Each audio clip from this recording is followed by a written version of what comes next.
Hey, Mount Carmel. I am here with Leslie and Carrie, and you may or may not know about a really cool ministry opportunity called Embrace Grace. And that's what we're here to talk about this morning. So, Leslie, Carrie, what is Embrace Grace? How did it come about? Well, Aaron, it's a very interesting story. Let me just say that Embrace Grace is an 11-week faith-based support group for single women with an unplanned pregnancy. Okay. We kept on running into the hearing about Embrace Grace and two events that Leslie and I had participated in. So go ahead and share about that.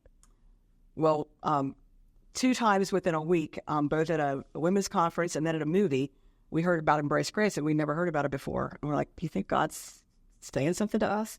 So we both prayed about it and decided that, yes, he was, and we should start it here at Mount Carmel. Yeah, and I think that's what a neat thing where you felt God, like, pressing on you, maybe calling on your heart.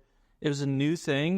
Mount Carmel, it wasn't a pre-existing ministry. It wasn't like a staff person was like, hey, I think we need to launch this. It was something that you guys felt a need for and then figured out how to do it. And I think we've seen so many neat God stories. We've seen fruit. You guys have shared some of that. I've been able to witness some of that. And why don't you guys share, have you seen God work through this ministry?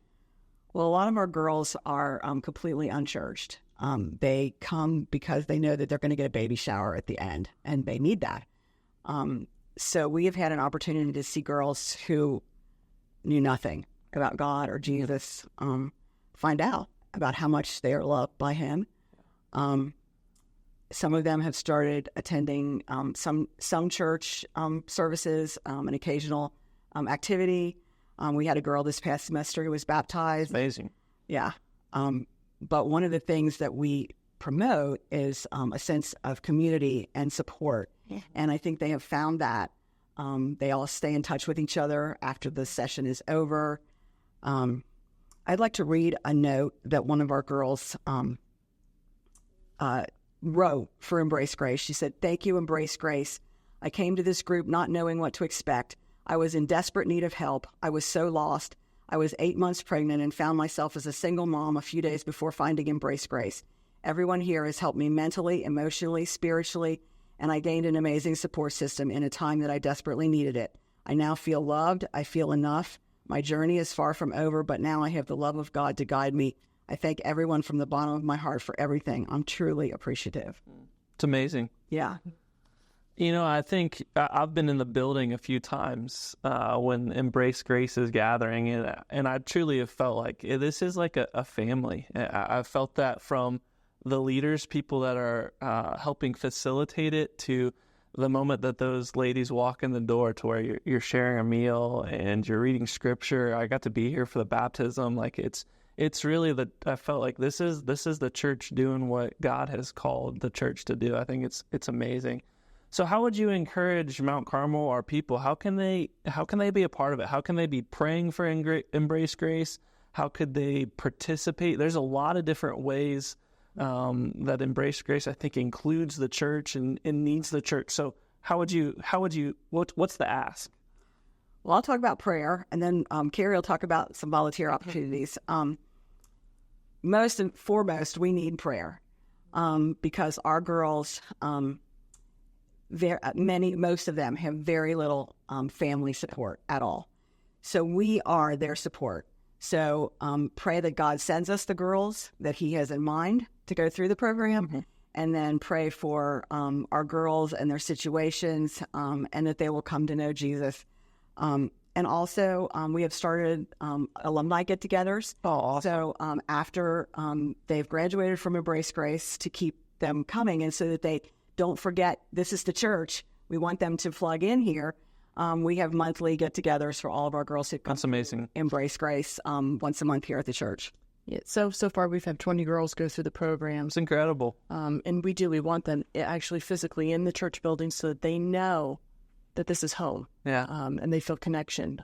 It's just wonderful when one of the girls comes in and some of the volunteers recognize her and they just go up and greet her, and just what that does to us as leaders to see that, but we know what it does for that young mom. That's awesome. Be recognized. Now, are there any ways that our church can participate? I know there's things like Princess Day, there's baby showers. Is there any ways that people, if they're like, this is something I want to be a part of, how is there any way that they can participate with that? Absolutely. So we have some church outreach opportunities, such as participating in a baby shower. We would love to have more people come and attend the baby shower.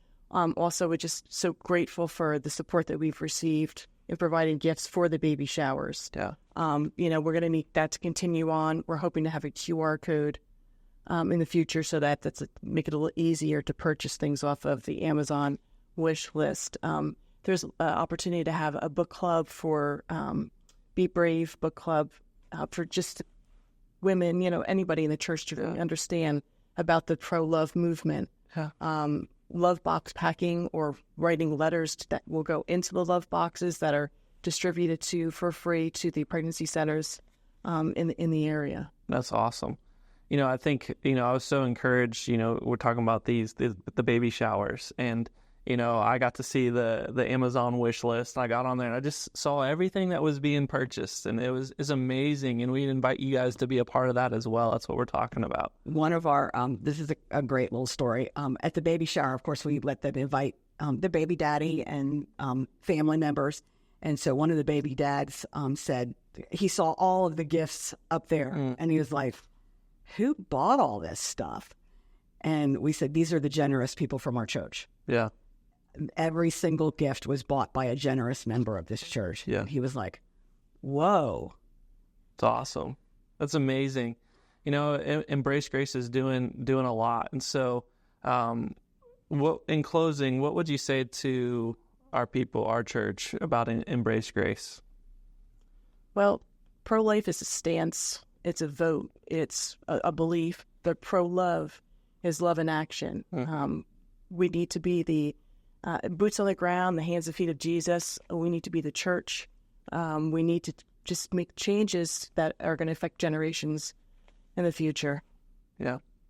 Amazing. We would really like to thank everybody who has already volunteered, because we could not do this ministry without this church and the support that we've had from them. Yeah, amazing. Leslie, Carrie, I appreciate all the hard work that you two put in. I know there's many others on the leadership team that are putting in so much time and effort and prayer to make this ministry happen. And in church, I just encourage you to join them in prayer. And there are so many opportunities if you want to be boots on the ground and help to reach out to these ladies, their team. They'll get you connected. This is the church truly being the church. And what an amazing ministry that Embrace Grace is. So we love you guys, and we'll see you later.